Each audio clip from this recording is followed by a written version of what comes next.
Sign up for Y's Summer Sports and Aquatics today at ymaryland.org. And we are back, as promised, with Kevin Plank, the CEO and founder of Under Armour. Kevin, thanks for spending some time with us here at Sagamore Farms. Stan, it's a pleasure to be here and have you guys here. All right. Hey, I wanted to talk about the concept of constructing, because you founded Under Armour and you started a company from scratch that's now one of the most influential companies in the sports world. And now you're trying to rebuild something that was once great, and you're trying to make it great again. Could you talk a little bit about the differences and similarities? Well, grab a shovel and start digging, you know, whether it's building or rebuilding. So the two processes, frankly, aren't very different.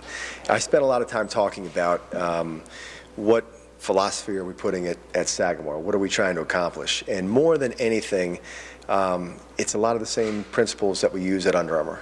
It's the same playbook we're running, which is start with great people. Put great people around you, empower them, give them a budget, hold them accountable, and let them run.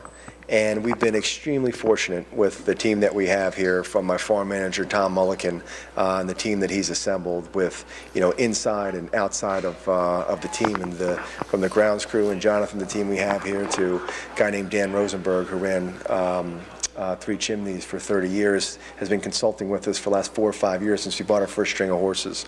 So you have history and people in. Bob Feld, who's our bloodstock agent, who helps us.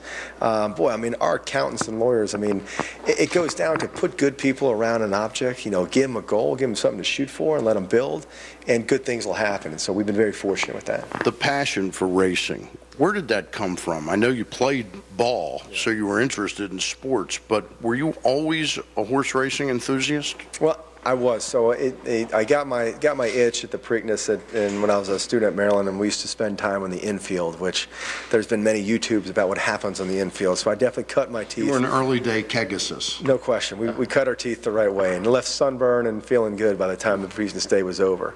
But it really started with a passion for Maryland more than anything else. Is that probably the most disappointing thing to me has been the way that racing's been treated in the state, especially the last 4 or 5 years. And it was about 4 or 5 years ago when it was finally people piling on and saying what racing needed, and it needed slots, and it needed this, and it needed infrastructure, and it needs all those things, don't get me wrong. But probably what it needs more than anything else is it just needs a great story. And you look at it, and there almost became an indifference to the way people were viewing the racing, and particularly the Preakness in the state. And the Preakness is the one day of the year where the entire state, the entire region, frankly the entire country, if not the whole world, looks at the state of Maryland and says, what's happening? What happened at the Preakness? And for us even to consider letting that race go someplace else and think that's okay, to me would be just a horrible mistake. And you have to ask yourself, you know, why would we allow that to happen? You know, why would we let that? And so I looked around and said, you know, somebody should probably do something about it. And at the time, I figured, you know, frankly, I fit the profile. Why not me? And so, why not me? I like that. Sagamore Farms, was there much of a chance that you were going to just buy a new farm and start it? And what appealed to you about the rebuilding of Sagamore? Well, we talked about it, and very briefly. And then it basically ended up with, in order to change the way people think, you need to attack. I'm a big believer in, I'm not a single approach person. I like attacking not from just the front, I like attacking from everywhere. And so if history is what can get people involved and excited about racing, then history is what we're going to give them. And so Sagamore Farm, you know, what used to be the greatest probably farm in our state was a place called Glen Riddle Farm, home of Man of War, War Admiral, out on the Eastern Shore, which today is track housing and a golf course. And thinking about one of the next great, and arguably maybe the greatest farm was Sagamore, 17 miles from, you know, north of Baltimore, right here in our backyard, home of Native Dancer. And to think that someday this could turn into track housing and a golf course someday would just be a crime. So the idea was, let's ignite the history, let's take a flag, let's stick it in the ground and saying, we purchased Sagamore Farm and we're going to rebuild racing here, has all the history to do that. Has there been a moment in time since you've done this that you've questioned, am I into something that I'm passionate about but that I can't get to resonate with other people? Well, the relationship I keep with the farm is this, is people like talking bloodlines with me, you know, all the time when they see me and tell me about this horse. And I'm okay with the bloodlines, but I'm not great. It's because, as I say, we have shared responsibilities. So I tell Tommy and the entire bloodstock team, as they put it together, their job is to make sure that the horses win. My job is to make sure whether anybody cares whether the horses win or lose, right? And so as you think about what that role and that responsibility is, it means I use this statement a lot, stay smart enough to be naive enough to not know what we can't accomplish. So whether it's, I say things, our mission statement reads, win the Triple Crown.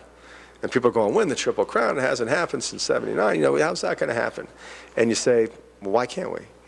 And that's I believe that we will win the Triple Crown. My wife has an expression that nobody told me we couldn't do it. I couldn't do it, so I just did it. No question. That's the same thing. Why not?